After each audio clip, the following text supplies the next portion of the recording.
On ne peut pas plaire à tout le monde, spécial rire, lundi soir à 20h50 sur France 3. On devait donc beaucoup rire à la base. Il y avait tout pour, Jamel et les nuls entre autres. Et parmi les invités, Dieudonné. Il était censé faire une surprise à Jamel, mais c'est en juif orthodoxe encagoulé qu'il a fait son entrée sur le plateau 1 heure après le début de l'émission. Vous trouvez judicieux d'offrir la parole à ce moudjahidine du rire? Le ton est vite donné, le sketch vire à la tribune. Et essayez de vous ressaisir, rejoignez l'axe du bien, l'axe américano-sioniste. Des propos engagés, des sourires de plus en plus forcés et le malaise grandissant de Marc-Olivier Fogiel, plutôt blême à l'antenne. Dieudonné n'était pas venu pour faire ça, il était venu pour faire une forme de portrait de Jamel et il nous a emmenés complètement sur autre chose.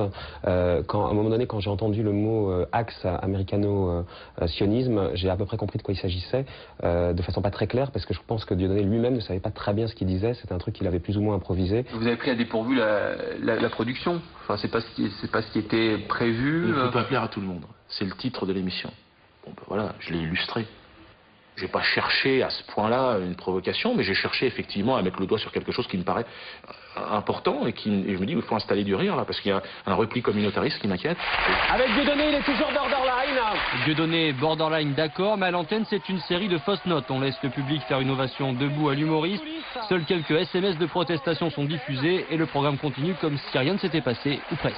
Quand ça s'est passé, il y avait deux solutions. Soit j'ouvrais le débat avec Dieudonné et lui faisais prendre conscience, ou en tout cas lui poser des questions sur la limite qu'il venait de franchir. Et je pense que c'est exactement ce qu'il attendait. Et ça devenait quelque chose où Jamel allait s'en mêler, où Jamel, qui est un vrai leader d'opinion, pouvait lui aussi déraper, etc. Donc moi, j'ai pas voulu. J'ai voulu au contraire que le truc passe en signalant le dérapage. Donc je regrette pas une seconde du fait de ne pas avoir ouvert le débat à l'antenne. Je regrette simplement le fait de ne pas avoir marqué une désapprobation plus rapidement et peut-être de façon plus affirmée. Dieudonné, lui, refuse de parler de dérapage. Son intervention en direct, il l'assume entièrement. Jeter une sorte de flou artistique, une sorte de suspension, pour un provocateur, c'est tant mieux. Nous, je remarque qu'il y a une sensibilité quand même particulière quand on aborde évidemment le problème du sionisme en ce moment. Ils sont terribles, quoi. On se sert, il y a plein de gens qui en ont marre d'être montrés du doigt comme étant antisémites.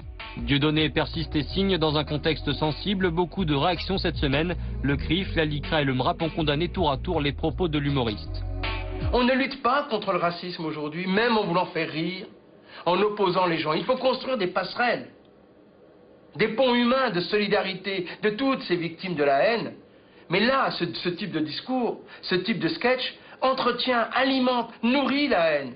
De peur d'avoir été mal compris sur France 3, mercredi, soit 2 jours après le direct, conférence de presse dans le théâtre de Dieudonné. J'aime bien aller taquiner la sensibilité communautariste chez les intégristes. Dehors, des membres de l'Union des étudiants juifs de France sont venus manifester leur désapprobation, beaucoup plus vivement que l'animateur ne l'avait fait sur France 3 lundi. C'est bien que vous veniez me le dire. J'aimerais calmement vous remettre simplement ce livre qu'on puisse et on s'arrêtera là. Voilà, je vous remercie. Non, mais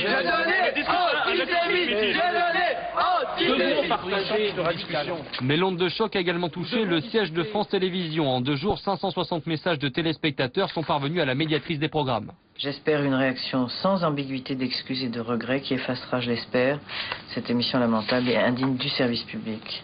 Il pose des questions très précises sur le contenu du sketch, sur la façon dont Dieudonné a pu entrer comme ça sur le plateau, d'une façon qui a apparemment surpris beaucoup de monde.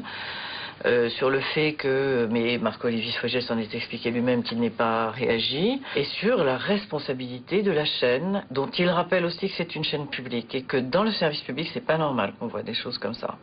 Et afin de rectifier le tir, une lettre d'excuse a été envoyée aux téléspectateurs mécontents. Un mea culpa signé France 3 et Marc-Olivier Fogiel, producteur d'ONPP, producteur de Plus Clair également. Dans le direct, dans une émission qui n'était pas faite pour être a priori sérieuse, qui était une émission un peu déconnante, et qu'à un moment donné, embarqué dans l'histoire, et ben voilà, il y a des choses qu'on franchit soi-même, une ligne qu'on n'a pas envie de franchir et qu'on se reproche après d'avoir franchi. Est-ce qu'il y a une erreur aussi de la part de vos assistants qui ont peut-être vu en coulisses Dieudonné se préparer en se mettant... Dans un bateau, il y a un capitaine. Quand le bateau va dans le mur, c'est pas la faute des mousses, c'est la faute du capitaine.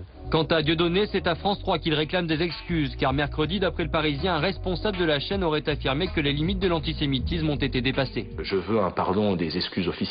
On n'accuse pas quelqu'un d'antisémitisme. C'est quelque chose de grave, messieurs de la direction de France 3.